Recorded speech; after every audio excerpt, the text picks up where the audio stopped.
Muy buenos días con todos, mi nombre es Marlon Capanta, estudiante de la Facultad de Informática y Electrónica de la Escuela Superior Politécnica de Chimborazo, de la carrera de Electricidad.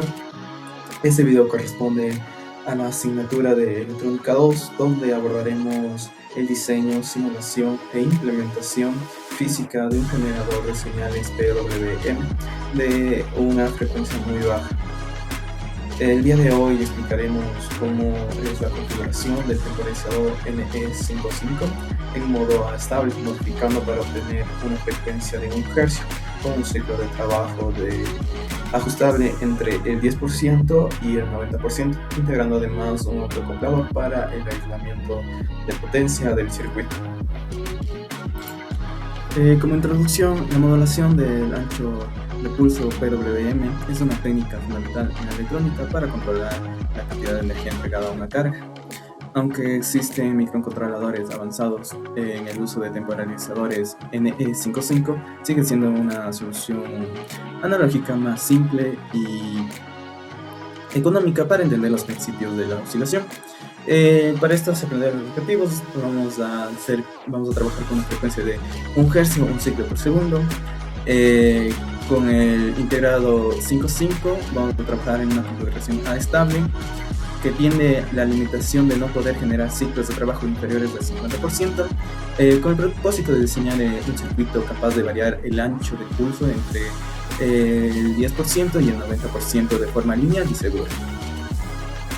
Como a continuación realizaremos el diseño y el cálculo analítico para encontrar los valores y cumplir los parámetros establecidos para el circuito.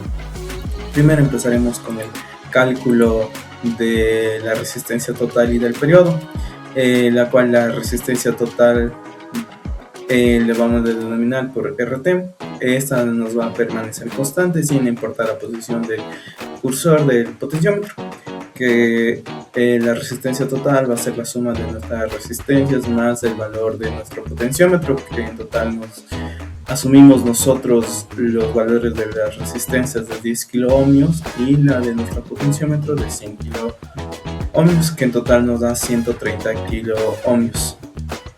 También utilizamos este dato para calcular el periodo total, que el periodo va a ser igual al logaritmo de 2 por la resistencia total por nuestra capacitancia. La capacitancia la asumimos de 10 microfaradios, que nos da un tiempo aproximadamente en segundos de 0.92, con una frecuencia de 1 sobre el periodo, que en total nos da aproximadamente una frecuencia de 1 Hz. Bueno, analizaremos los tiempos. Gracias a la red de diodos, los tiempos de carga y de descarga se procesan por caminos independientes. El tiempo en encendido va a ser T-on, que va a ser igual a 0.693 por la suma de las resistencias R1, R4 y del potenciómetro por la capacitancia, y nuestro tiempo en apagado, tiempo en off, va a ser igual a 0.693 por la suma del potenciómetro en descarga más la resistencia 4 por la capacitancia. Este desacoplamiento permite que el ciclo de trabajo varíe sin alterar el periodo total. Procedemos a los cálculos de los ciclos de trabajo y tendremos nuestro caso máximo, que es T1 va a ser igual a 0.693 por nuestra resistencia total, entonces nos daría el valor de 120 kiloohmios por nuestra capacitancia, que establecimos que iba a ser de 100 microfaradios, que esto va a ser igual a 0.831 segundos. Entonces nuestro ciclo de trabajo máximo va a ser igual al tiempo en on sobre el periodo, que en total nos daría aproximadamente el 90% o el 0.9. En el caso mínimo, nuestro potenciómetro nos estará entregando ohmios, entonces nuestro tiempo en ohms va a ser igual a 0.693 por 20 kiloohmios, que es la suma de nuestras dos resistencias por nuestra capacitancia. Entonces nuestro ciclo de trabajo mínimo va a ser igual al 0.1, que es igual aproximadamente al 10%. El circuito cubre efectivamente el rango operativo solicitado por los parámetros establecidos. Procederemos a la etapa de aislamiento y de salida. Calculamos los valores de la resistencia de acoplamiento. Se utilizará un autoacoplador PC817 para aislar eléctricamente la etapa de control de la etapa de carga, que utilizamos las siguientes fórmulas. Y para nuestra resistencia de acoplamiento para el autoacoplador calculamos que iba a ser una resistencia de 120 ohmios, y para la resistencia de salida de LED, que va a ser aproximadamente calculada a los 330 ohmios.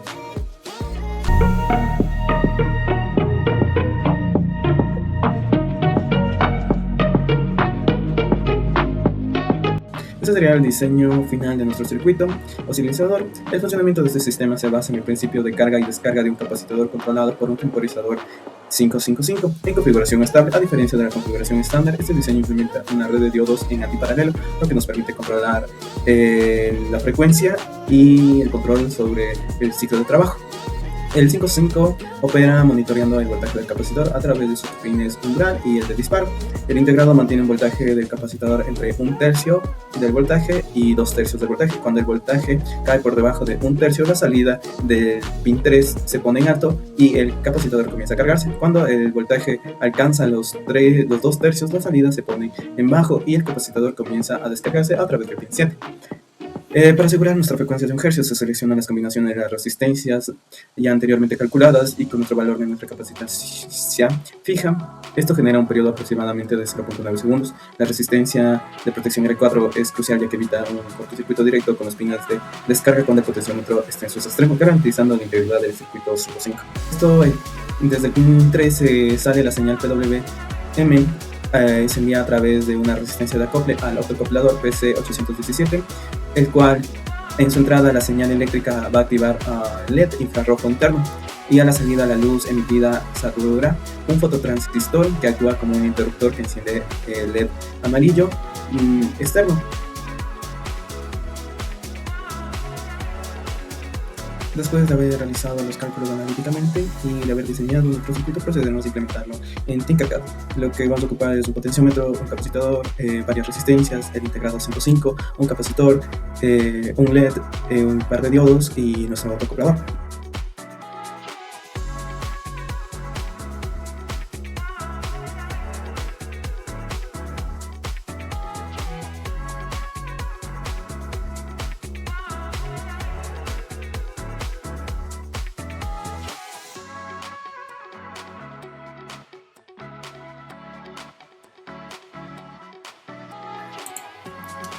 Después de haber acabado de armar el circuito en Tinkercad y haberlo organizado, procederemos a la simulación. Para aquello nos ayudaremos de esta gráfica, en la cual nos indica cómo va a ser el comportamiento de la señal PWM cuando esté trabajando al 10% y al 90%. En este caso sería el 100% de nuestro potenciómetro, y cuando elegiremos el potenciómetro cuando esté trabajando al 90%. En este caso nuestra señal, como se observa en el osciloscopio, está trabajando al 90%, también donde se visualiza en nuestro LED que está intermitente. Al momento de nosotros modificar nuestro potenciómetro y bajarlo a nuestra señal de PWM al 10%, también va a tener un delay y va a prenderse de forma intermitente en nuestro LED. De esta forma visualizaremos, se comprueba igualmente que el circuito está bien mediante estas gráficas con el osciloscopio y con nuestro LED.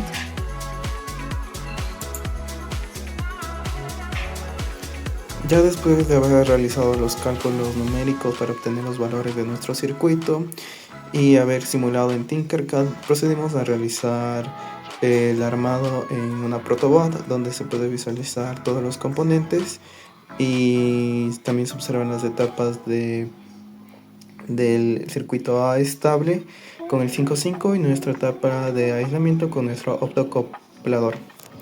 Procedemos a conectar y conectados a una fuente de 12 voltios. Con nuestro potenciómetro vamos a modificar nuestro ciclo de trabajo. Para calcular en el 0.9 vamos a subirle al máximo. Ahorita se encuentra en nuestro ciclo de 0.9. Se observa que nuestro LED está intermitente.